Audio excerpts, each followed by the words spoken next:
Այսօր կառավարությունը հաստատեց Արցախի հանրապետությունը ճանաչելու մասին պատգամավորներ Զարուհի Փոստանջյանի եւ Հրանտ Բագրատյանի հեղինակած օրինագծի վերաբերյալ եզրակացությունը եւ ուղարկեց խորհրդարան։ Ըստ վարչապետի կողմից ստորագրված փաստաթղթի օրենքի նախագծի ընդունումը կպայմանավորվի Հայաստանի եւ Արցախի միջև քննարկումների արդյունքներով, հաշվի կառնվեն հետագա զարգացումները, այդ թվում արտաքին գործոնները։ Ձեր հավանությանն է ներկայացվում կառավարության եզրակացության նախագիծը Արցախի հանրապետությունը ճանաչելու մասին օրենքի նախագծի վերաբերյալ։ Ըստ այդ եզրակացության օրենքի նախագծի ընդունումը պայմանավորված է Հայաստանի եւ Արցախի միջև քննարկումների արդյունքներով, հաշվի առնելով հետագա զարգացումները, այդ թվում նաեւ արտաքին գործոնները։ Կան հարցեր, դեմ կարծիքներ, թե չկա հաստատում ենք։ Ազգային ժողով ուղարկված եզրակացությունում նաև ասվում է, որ երբ օրենքի նախագիծը խորհրդարանում քննարկվի, հարակից զեկուցմամբ հանդես կգա արտաքին գործերի փոխնախարար Շավարժ Քոչարյանը, բայց թե նախագիծը երբ կքննարկվի խորհրդարանի հանձնաժողովում, ապա կընդգրկվի օրակարգում, առայժմ հայտնի չէ։ Շավարժ Քոչարյանն ասաց, ադրբեջանական նոր ագրեսիայի դեպքում հարցը կմտնի խորհրդարանի օրակարգ։ Ինչ վերաբերում է բուն ճանաչման խնդրին, ապա մեր դիրքորոշումը շատ հստակ է, ու եթե Ադրբեջանը փորձի խուսափել այս զինադադարի հաստատման ռեժիմից եւ նոր ագրեսիա ապա այդ հարցը միանշանակ կմտնի օրակարգ։ Լրագրողների հարցին, թե Արցախի ճանաչումը չի տապալի արդյոք հակամարտության կարգավորման Մինսկի գործընթացը, Քոչարյանը պատասխանեց. Մինսկի գործընթացի ավարտ կնշանակի Ադրբեջանի ագրեսիան, այլ ոչ թե մեր իրավական քայլերը։ Շավարժ Քոչարյանն այդպես էլ չհստակեցրեց, ի վերջո արտգործնախարարությունը հավանություն է տվել Փոստանջյանի եւ Բագրատյանի նախագծին, թե ոչ, բայց պատգամավոր Զարուհի Փոստանջյանի կարծիքով եզրակացությունը դրական էր։ Կարող եմ ասել, որ կառավարությունը տվեց ըստ էության դրական եզրակացություն։ Կառավարության նիստից ժամեր անց, երբ անգամ միջազգային որոշ լրատվամիջոցներ էին գրել, թե Հայաստանը պատրաստվում է ճանաչել Ղարաբաղի անկախությունը, հարցի վերաբերյալ պարզաբանման հանդես եկավ արտգործնախարարությունը, նշելով, որ կառավարության եզրակացությունը չի նշանակում հավանություն տալ Արցախի անկախության ճանաչման նախաձեռնությանը։ Հայաստանը բազմիցս հստակ հայտարարել է, թե որ դեպքում կճանաչի Լեռնային Ղարաբաղի Հանրապետությունը, որպես կանխատեսելի եւ վստահելի գործընկեր նման կարևոր որոշման կայացման պարագայում Հայաստանի նախագահը նախապես կտեղեկացնի իր գործընկերներին, առաջին հերթին ԵԱՀԿ Մինսկի խմբի համանախագահ երկրների ղեկավարներին, ասված է հայտարարությունում։ Քաղաքական վերլուծաբան Ռիչարդ Կիրակոսյանի կարծիքով կառավարության այս քայլը դիվանագիտական ճնշման փորձ է Ադրբեջանի նկատմամբ,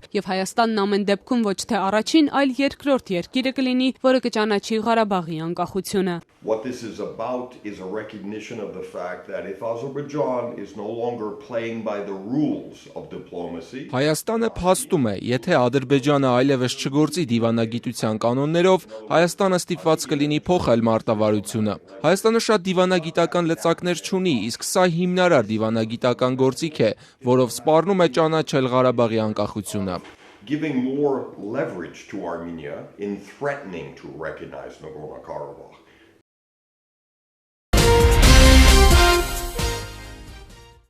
Առնվազն 3 եվրոպական երկիր պատրաստ է ճանաչել Արցախի անկախությունը, ազատության հետ զրույցում վստահեցրեց ազգային ժողովի պատգամավոր Զարուհի Փոստանջյանը։ Նա պատմեց, որ վերջին օրերին իր հետ 3 երկրներից դիվանագետներ են կապ հաստատել եւ խոստացել, որ Հայաստանի կողմից Ղարաբաղի անկախությունը ճանաչելուց հետո իրենք էլ կգնան նույն քայլին։ Ասել են, որ իրենք բոլոր ջանքերը գործադրելու են, որպեսզի իրենց կառավարությունները նույնպես ճանաչեն Արցախի անկախությունը։ Բայց Հայաստանի ճանաչելուց հետո։ Այո, սպասում են Հայաստանի ճանաչմանը։ Փոստանջյանը դեռ չի ցանկանում հայտարարել, թե որ երկրներն էին ներկայացնում իր հետ կապ հաստատած դիվանագետները։ Հայաստանի արտգործնախարարության խոսնակ Տիգրան Բալայանը հրաժարվեց մեկնաբանել այս տեղեկատվությունը։ Լեռնային Ղարաբաղի արտգործնախարարության խոսնակ Անի Սարգսյանն էլ փոխանցեց, որ Տիկին Փոստանջյանի տրամադրած տեղեկության մասին այս հարցազրույցից են տեղեկանում։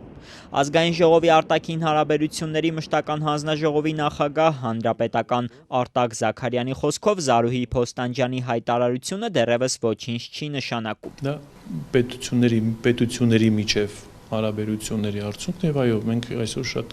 կողջունենք, եթե որևէ պետություն ճանաչի Լեռնային Ղարաբաղի Հանրապետություն։ Առաջիկայում արդեն օրինագիծը կքննարկվի ազգային ժողովում, խմբակցություններից Հանրապետականը եւ Դաշնակցությունը Ղարաբաղի ճանաչմանը կողմնակից են, բայց կարծում եմ, որ այդ քայլին պետք է գնալ, եթե Ադրբեջանը պատերազմական գործողությունների դիմի։ Դաշնակցությունից Աղվան Վարդանյանի կարծիքով այս օրինագիծը Ադրբեջանին եւ արտաքին աշխարհին ուղղված ազդակ է, քանի որ Բաքուն իր գործողություններով հակառակ է գնում խաղաղ բանակցություններին։ Եվ եթե ինքը շարունակելու է նույն ոգով շարունակելու է իր ժողովրդին պատրաստել հայատյացության պատերազմի եւ փորձել ռազմական ուժով լուծել խնդիրը, ապա Հայաստանին այլ բան չի մնա, քան ճանաչել Լեռնային Ղարաբաղի Հանրապետությունը եւ իր ամբողջ կարողականությամբ պաշտպանել Լեռնային Ղարաբաղի ժողովրդին։ Հանրապետական Արտակ Զաքարյանը եւս ասաց, որ կառավարության եզրակացության մեջ գրված է, թե որ դեպքում իրենք կընդունեն Արցախի անկախությունը։ Ամեն ինչ կախված է արտաքին գործոններից, շեշտեց նա։ Այսօր մենք չենք ասում, որ մենք վաղը գնացինք Լեռնային Ղարաբաղի Հանրապետության ճանաչմանը։ Եվ ոչ էլ ասում ենք, որ որևէ կերպ այն չենք ճանաչել։ Մենք ամեն կերպ նպաստելու ենք, որպեսզի բանակցությունները շարունակեն խաղաղության, խաղաղ կարգավորման ձևաչափի մեջ եւ ԵԱՀԿ Մինսկի խմբի միջնորդական ջանքերի շնորհիվ։ Մենք ամեն կերպ, ամեն ինչ անելու ենք, որպեսզի պահպանենք բանակցային ձևաչափը եւ պահպանենք խաղաղ կարգավորման հեռանկարները։ Բայց մենք ընդհանրապես բանակցությունների կողմն ենք։ Եվ շատ կարևոր է, որպեսզի նման ընկալում լինի նաև Ադրբեջանում։ Մինչ խորհրդարանի լիագումար նիստում հայտնվելը օրինագիծը նախ պետք է քննարկվի Արտակ Զաքարյանի ղեկավարած արտաքին հարաբերությունների մշտական հանձնաժողովում։ Նա վստահեցրեց, որ իրենց եզրակացությունը կրկին Ադրբեջանի քայլերից է կախված լինելու։ Ընդդիմադիր Հայ ազգային կոնգրեսն էլ պատրաստվում է դեմ քվեարկել Ղարաբաղի անկախության ճանաչմանը։ Խմբակցության քարտուղար Արամ Մանուկյանը պնդում է, որ դա կխանգարի խաղաղ բանակցություններին։ Եթե ուզում եք դուրս գալ բանակցային գործընթացից, ձեռնոց նետել Մինսկի խմբին, խնդիր չկա։ Կարող ենք նաև գնալ այդ ճանապարհով, դա էլ է լուծում։ Բայց ռեալ լինենք, էլի։ Ես 30 տարի այս գործի մեջ եմ, պորոտախոսություն չեմ սիրում, չեմ ընդունում, վնասում է։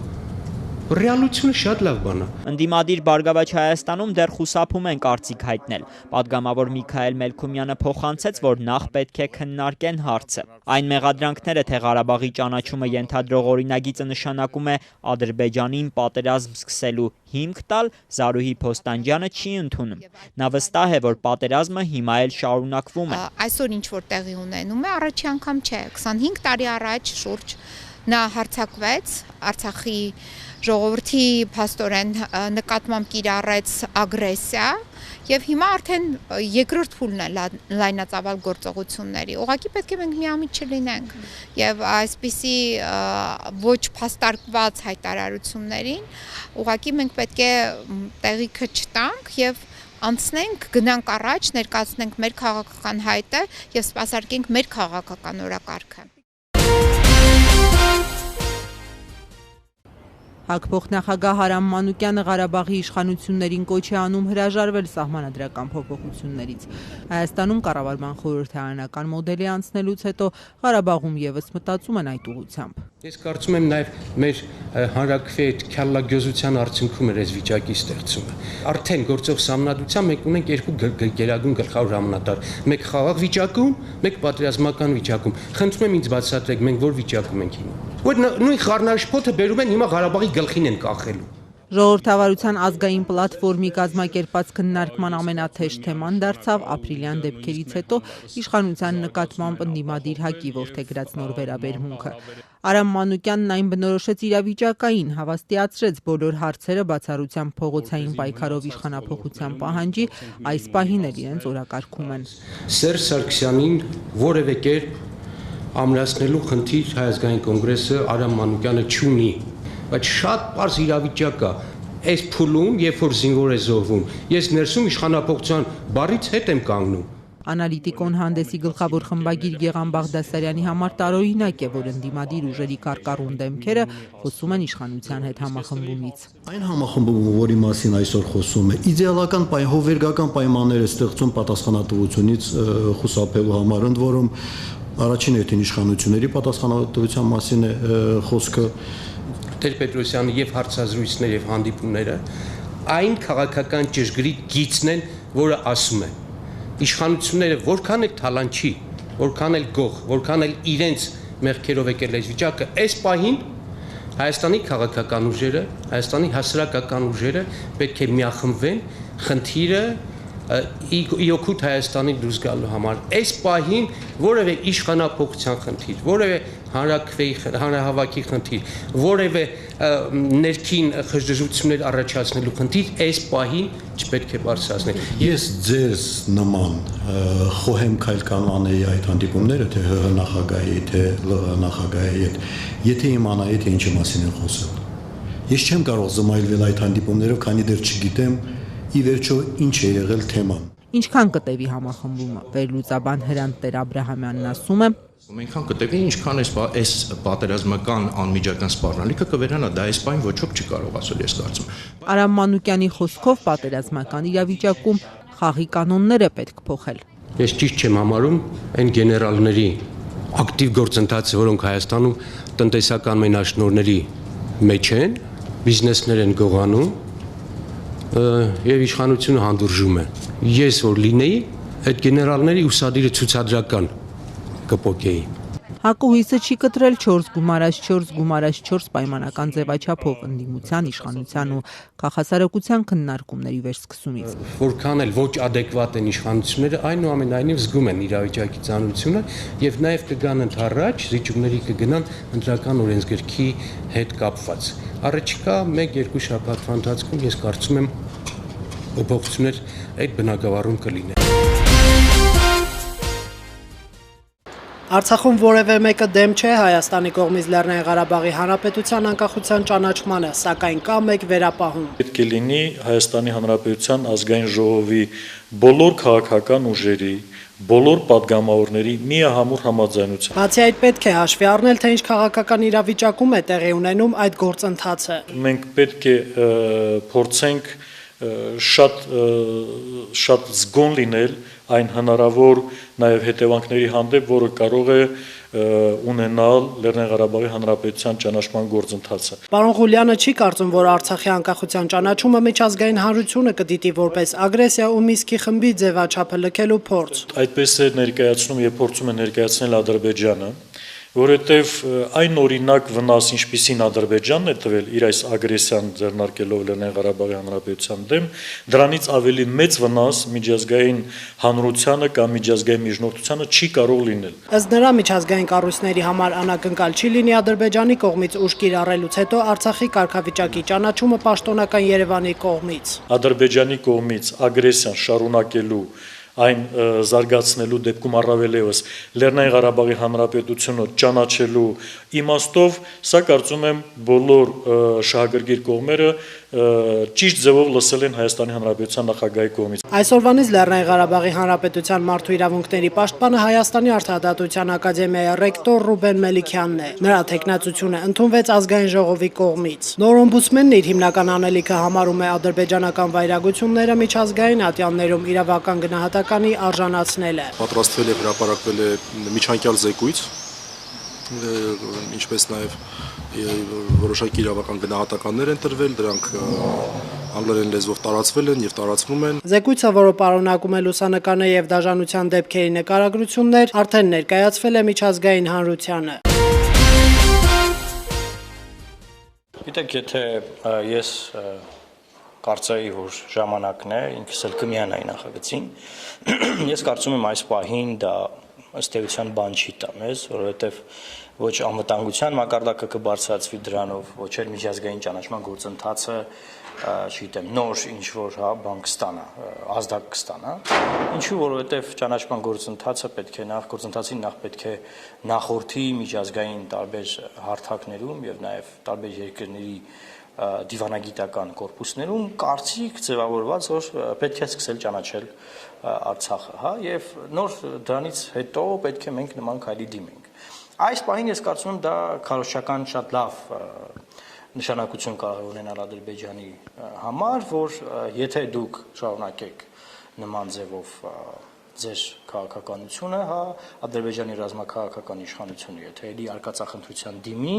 հա, մենք կարող ենք մեր զինանոցի ունեցած փամփուշտներից մեկն էլ դա համարել եւ կիրառել։ Ինչպես նաեւ փամփուշտներից մեկն է համարվում ռազմաքաղաքական համագործակցության, հա, ռազմական փոխօգնության վերաբերյալ պայմանագիրը, ինչի մասին հանրապետության նախագահը խոսեց։ Բայց երեք մամուլի քարտուղարը նախագահի ասաց, որ աստորեն նրա հարցազրույցից պարզեր, որ չի լինելու դրական եզրակացություն, չի տրվելու, եւ ես էլ կարծում եմ, որ հիմա դեռևս մենք անելիքներ ունենք եւ դեռ ժամանակը չէ, որովհետեւ ճանաչելով ըստ էության մենք փակում ենք բանակցային ամբողջ process-ը, Մինսկի խումբը կգնա լուծարման եւ որի արդյունքում ես կարծում եմ Ադրբեջանին էլ որևէ այլ տարբերակ մենք չենք թողնի, քան լայնամասշտաբ պատերազմի մեջ մտնելը։ Այսինքն ձեզ եղել է առաջարկը միանալ նախագծին։ Առաջարկ եղել է, հա, Զարուհու հետ քննարկել ենք, բայց ես կարծում եմ, որ այս փուլում պետք է ձեռնպահ մնալ նման առաջարկներից, սպասել այն իրավիճակին, որի մասին ես խոսեցի։ Էրեբունի բժշկական կենտրոնում ստենտավորման նոր տեխնոլոգիա է ներդրվել լեհ մասնագետների կողմից, որը հնարավորություն է տալու որոշ դեպքերում խուսափել սրտի բաց վիրահատություններից։ Կենտրոնի սրտաբանական բաժանմունքի վարիչ Համլետ Հայրապետյանը նշում է. Մեթոդը հնարավորություն է տալիս այդ քարացածանոթների միջոցով, նեղացումների միջով անցնել եւ իրականացնել արդեն հետագա ռուտին գործողությունը։ Սա թույլ է տալիս խուսափել բաց վիրահատություններից որոշակի դեպքերում եւ միաժամանակ այդ մեծ տրավմաներից, որը տեղի ունի բաց վիրահատությունների դեպքում եւ հիվանդության բուժման երկար տևողությունից։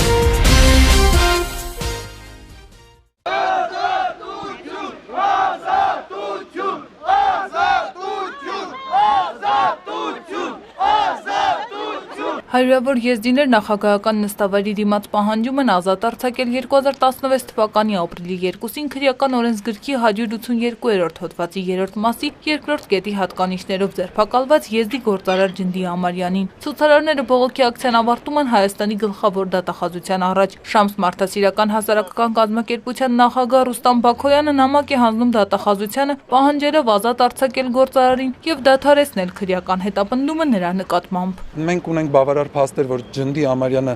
անմեղ է, Ջնդի Ամարյանը մասնակից չի եղել այդ խոսակցությանը եւ հակառակ այս բոլոր մեր ապացույցներին եւ մեր իրավապաշտպանների ներկայացրած բոլոր հիմքերին այսօր Ջնդի Ամարյանը գտնվում է անազատության մեջ, ասեմ, որ Ջնդի Ամարյանի հարցը ոչ միայն անձնական հարց է, այլ սա մի ողջ ազգի, մասնավորապես Հայաստանի եզդիական համայնքի խնդիրն է։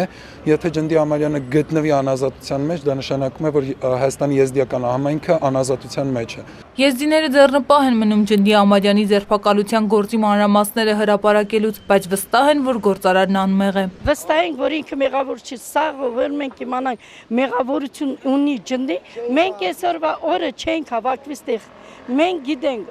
որ իրոք ինքը մեղավոր չի։ Ինչ փաստերի մասին է խոսքը, ինչ գիտեք։ Ես փաստերի մասին չեմ կարող ձեզ ասեմ, ես չգիտեմ, բայց 100% գիտեմ, որ այդ մարդը մեղավոր չի։ Ակցիայի մասնակիցները նամակ են հանձնել Հայաստանի քննչական կոմիտեի ղեկավարին, մարդու իրավունքների պաշտպանին եւ գլխավոր դատախազին։ Նամակները ստորագրել են եզդիական գրեթե բոլոր կազմակերպությունները, Հայաստանի եզդիներով բնակեցված բոլոր գյուղերի գյուղապետերը, ակնկալելով, որ կառավարությունը հետևողական կլինի եւ գործարար Ջնդի Ամարյանը ազատ կարձակվի։ Հիշեցնենք, որ 2 օր առաջ Ջնդի Ամարյանին ազատ արձակելու խնդրանքով եզդիները դիմել են նաեւ նախագահին։ Սոսե Բաղդասարյան, Էմիլ Միրզոյան, Առաջին լրատվական։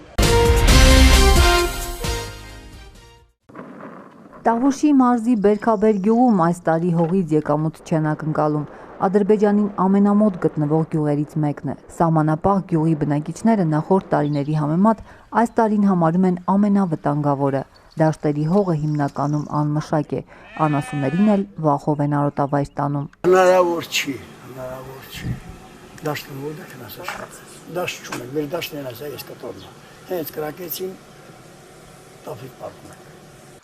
Աստեղ ապահովա ոչ միտի դալդա яштիկ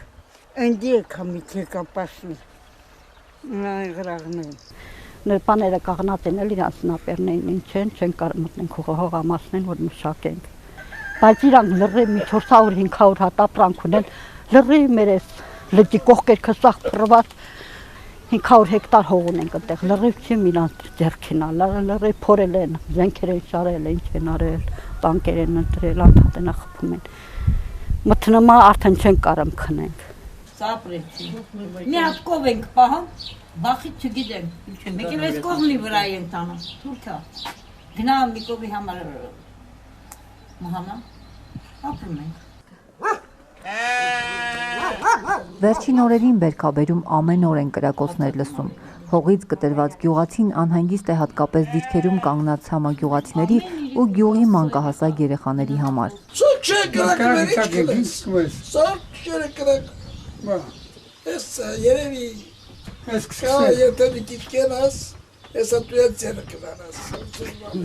Անգամ երեխեքն այսօր վարության դպրոց են հաճախում, չենք ուզում տեղահանանենք, որովհետև հենց մի փոքր գյուղ էլ տեղահան եղավ, հաշվի որ արդեն վտանգի տակ է։ Ռայա Մանթաշյանը պատմեց, ինչպես են հովիվ ամուսինը, հարևանն ու ոչխարի հոտը հարձակման ենթարկվել։ Մի կերպ փրկվել են միայն մի ոչխարի կորստով արոտավայրից հեռացել։ Երկու հոգով են առաջինը այս հարևան առաջինն անցակացել հետևիցն էլ իմ ամուսինն անց կենալիս էլ սկսել են կրակել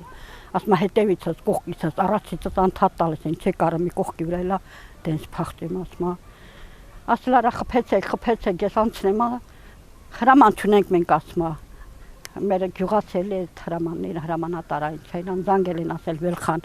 սա հենց այս մարդը մնացել է կրակյարանքում չի կարամ անց կենա ինչ ասում հրաման չունենք ոնց կրակենք ասում մի կերպ դենց անցակացել դուրս եկել հազև հազեն ատուն են հասցրել բերել տուն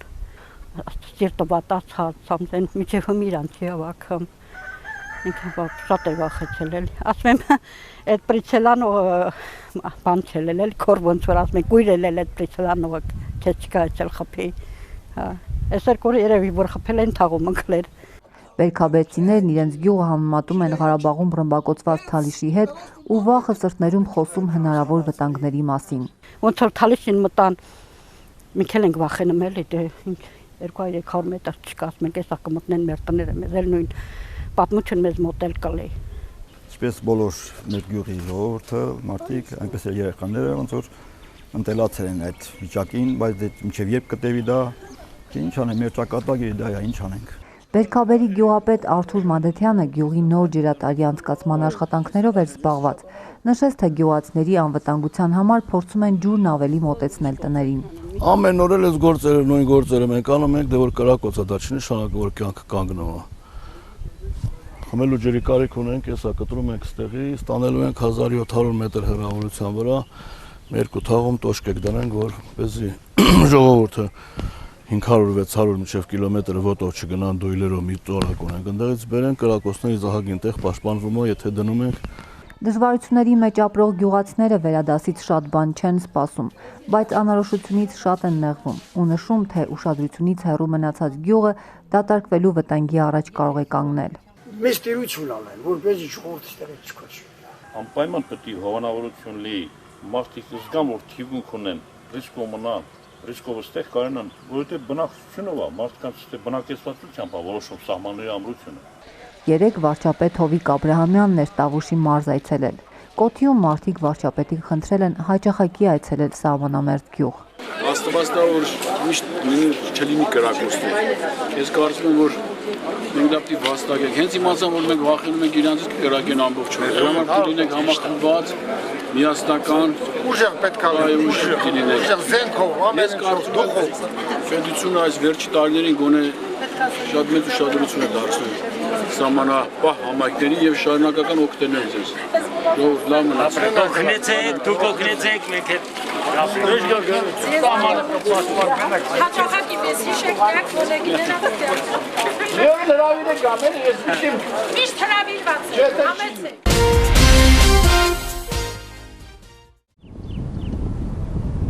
Լեռնային Ղարաբաղի ճանաչման մասին օրինագիծը պաշտոնական Երևանը Մոսկվայի հետ չի քննարկել։ Այսօր ռուսաստանցի լրագրողների հետ զրույցում հայտարարել է Վլադիմիր Պուտինի խոսնակ Դմիտրի Պեսկովը, նշելով, թե Կրեմլում շարունակում են ուշադրությամբ հետևել Ղարաբաղյան հակամարտության գոտում տիրող իրադրությանը։ Մենք ուշադիր կերպով հետևում ենք այն բոլոր որոշումներին, որոնք կայացվում են այս համատեքստում։ Կասկած չկա, որ մենք շարունակում ենք ակնկալել, որ հակամարտության կողմերը կխուսափեն քայլերից, որոնք կարող են խախտել բավական փխրուն հրադադարը, հանգեցնելով Ղարաբաղի գոտում ընդհանուր իրավիճակի սրացման, հայտարարել է Դմիտրի Պեսկովը։ Դեռ մինչև Հայաստանի կառավարության այսօրվա նիստը խնդրին անդրադարձավ նաև Ռուսաստանի արտգործնախարար Սերգեյ Լավրովը։ Այս մասին Ռուսաստանի արտաքին քաղաքական գերատեսչության ղեկավարը խոսեց Ռուսաստանն այսօր միջազգային գործակալությանը տված հարցազրույցում, որը դիվանագիտական գերատեսչության կայքում տեղադրվեց 3 երեկոյան։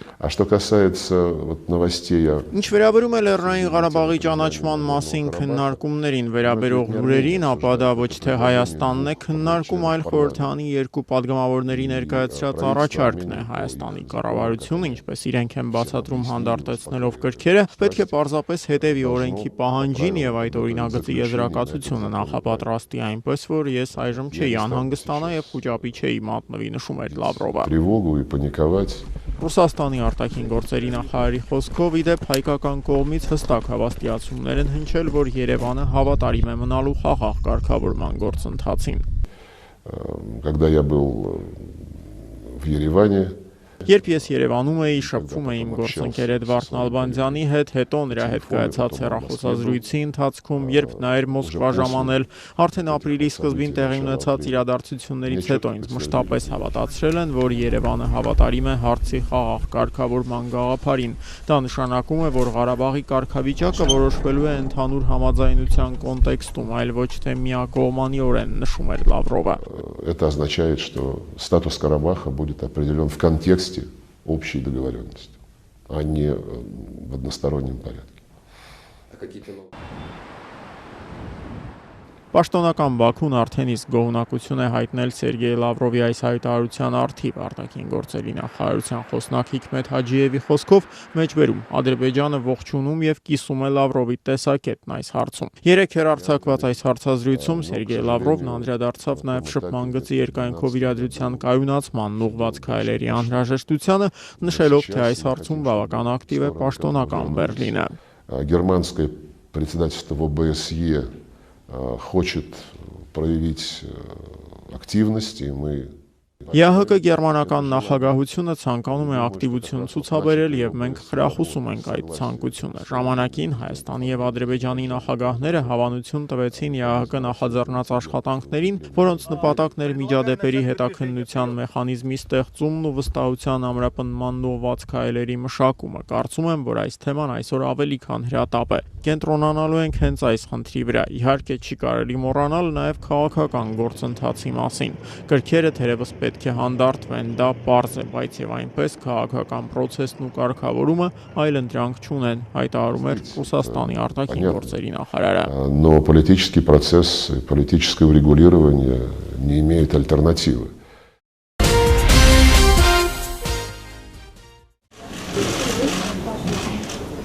Թուրքիայի վարչապետ Ահմեդ Դավութօղլուն հեռանում է իշխող Արդարություն և զարգացում կուսակցության ղեկավարի պաշտոնից։ Այս մասին Դավութօղլուն այսօր հայտարարել է կուսակցության կենտրոնական վարչական խորհրդի նիստից հետո կայացած ասուլիսի ժամանակ։ Անադոլու գործակալության հաղորդմամբ Դավութօղլուն հայտարարել է, որ իր ղեկավարած կուսակցությունը մայիսի 22-ին արտահերթ համագումար կանցկացնի, որի ժամանակ ինքը չի առաջադրվի կուսակցության նախագահի պաշտոնում։ AK Parti'nin birliğinin beraberliğinin devamı için Ես կարծում եմ, որ Արդարություն և զարգացում կուսակցության միասնության և միասնականության շարունակության համար ավելի ճիշտ է փոխել կուսակցության նախագահին, քան թե կենտրոնական գործադիր կոմիտեն։ Ստեղծված պայմաններում առաջիկա արտահերթ համագումարին չեմ պատրաստվում առաջադրել իմ թեկնածությունը։ olağanüstü kongrede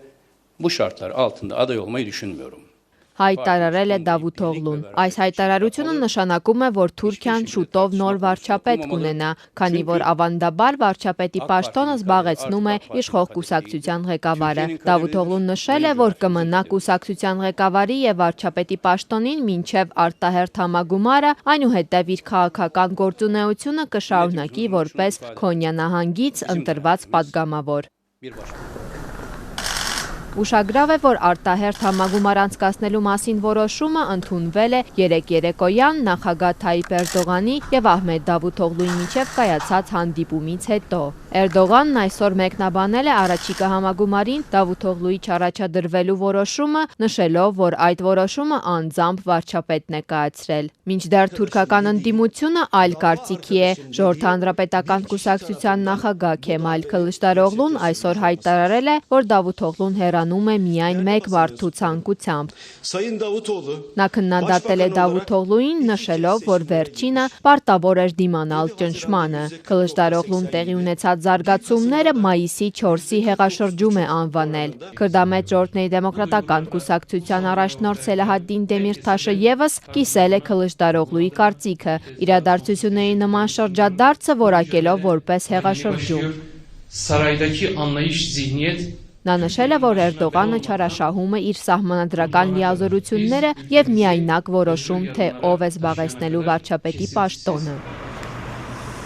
Դավութօղլուի հեռանալու մասին լուրերի ֆոնին թուրքական մամուլն ակտիվորեն քննարկում է նոր վարչապետի հնարավոր հավակնորդներին։ Շրջանառվող անունների թվում են արդարադատության նախարար Բեքիր Բոզդաղը, տրանսպորտի նախարար Բինալ Յիլդրիմը, էներգետիկայի նախարար եւ Էրդողանի փեսա Բերաթ Ալբայրակը, առողջապահության նախարար Մեհմեդ Մուեզինօղլուն եւ փոխվարչապետ Նուման Քուրթուլմուշը։ Թուրքական եւ արտասահմանյան լրատվամիջոցները գրում են, որ 21 ամիս Թուրքիայի վարչապետի պաշտոնը զբաղեցրած Ահմեդ Դավութօղլուի հեռանալը նախագահ Թայիպ Էրդողանի հետ աստիճանաբար խորացող հակասությունների արդյունքն է։ Մինչդեռ Դավութօղլուն այսօր հայտարարել է.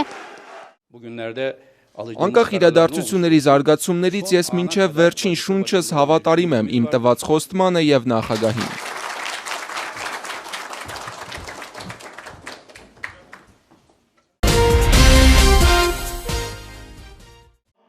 Կիպրոսյան օֆշորի գործով հերթական դատական նիստն այսօր թեժ մթնոլորտում ընթացավ։ Ունեզրկված գործարար Փայլակ Հայրապետյանն ու ամբաստանյալ Աշոտ Սուքիասյանը միմյանց ստախոսության մեջ մեղադրեցին։ Ուզում եք ինչ անել, ստախոս ես եւ զրպարտող դրա համար քեզ վերադրել եմ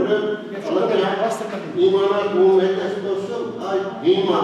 ես կյանքից մեջ չեմ խոսել։ Դու ստախոս ես, խաբեբայել, խուլիգաներ, ես ամբողջ գործունեությունը եւ մենակ ինչ ես խաբել, ինչ ես խաբել, ասածա բանվան ես խաբել, վարչապետին ես խաբել, կծորին ես խաբել, բոլորին խաբել, բերել ես։ Սուքիասյանը հերքում է օֆշորում գրանցված մի քանի ընկերությունների միջոցով փողերի լվացման մեղադրանքը։ Ասում է իրականում ինքն է տուժել, քանի որ բանկը վարկը ժամանակին չի տրամադրել, Հայրապետյանն էլ նրա խոսքով խանգարել է, որպիսի բիզնեսը կայանա։ Նա այնուամենայնիվ նշեց, որ հնարավորության դեպքում կփորձի ունեզրկված գործարարի վնասը փոխհատուցել, ոչ թե Հայրապետյանի, այլ իմ խղճի առաջ եմ պատասխանատու ասաց։ Ես դա իմ խղճի առաջ եմ ասում, բայց ոչ բաղադրություն չունեմ։ Ես կարող եմ ասել, որ Հայրապետյանը վերադարձնի ինձ 2 տարի 4 ամիսը բանտախություն եմ, ոչ թե բանտախություն։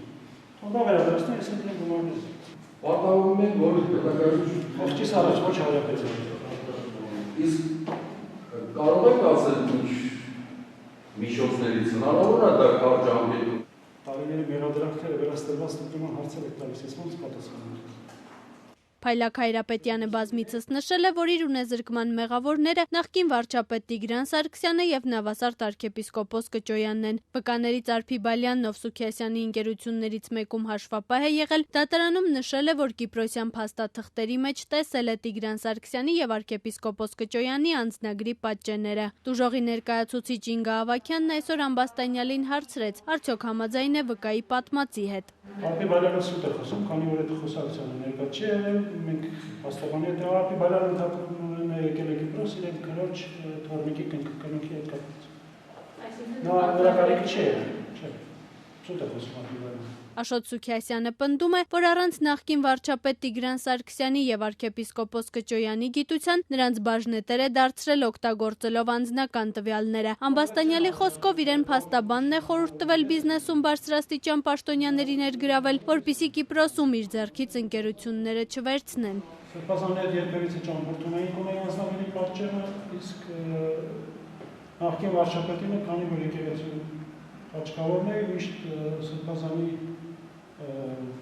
աշխատասենյակում աչ կողմում ես այդ մասը ցույց տվել եմ, կային տարբեր թղթապանակներ, որոնցից մեկի մեջ կա եկեղեցու հետ առաջվող անձանց անձնագրի պատճենները հենց ընդդեմ են։ Ռեալ անձին իրազեկված եղել է, ոչ։ Իրազեկված չեն եղել։ Իրազեկված չեն եղել, դա ես ինքս եմ ասում։ Հայաստանի օրենսդրության համաձայն միայն գլխավոր դատախազությունն է իրավասու Կիպրոսից պահանջել այնտեղ գրանցված ընկերությունների փաստաթղթերն ու պարզել, արդյոք Վլիսփերա Հոլդինգս Լիմիթեդի թղթերում առկա ստորագրությունները պատկանում են Տիգրան Սարգսյանին ու arczepiskopos Կճոյանին։ Դատավարության ողջ ընթացքում այդպես էլ պարզ չդարձավ Հայաստանի դատախազությունը նման հարցով դիմել է Կիպրոսի իշխանություններին, թե ոչ։ Փայլակ Հայրապետյանի խոսքով ինքը բազմիցս միջնորդություն է ներկայացրել, որ Սարգսյանն ու Կճոյանը դատարան կանչվեն։ Նրա կարծիքով դատախազությունը ձգձգում է հարցը, որպեսզի պաշտոնյաներն այդպես էլ դատարան չգան։ Դիմել եմ որ կանչեն, առհերեսում լինի, միանգամից ճշտենք, եթե իրենք չեն, թող դրանով սահմանափակվի։ Եթե իրենք են, թող պատասխան տան։ Իրանց գործը դա ցկել են, առանձնացրել են, այս գործը քննարկում են։ Հիմա դատի ավարտից հետո ինչ կլինի չեմ կարող ասի, բայց դատախազությունը պետք է նորից գրի Կիպրոս իրանց այդ ստորագրությունները ճշտի, եթե ճշտելու են, եթե չեն ճշտել, ես չեմ կարողանում դրա պատասխանը տամ, որտեղ 2 տարի, 3 տարի ամեն օր այդ հարցը բարձրանում է, էլի։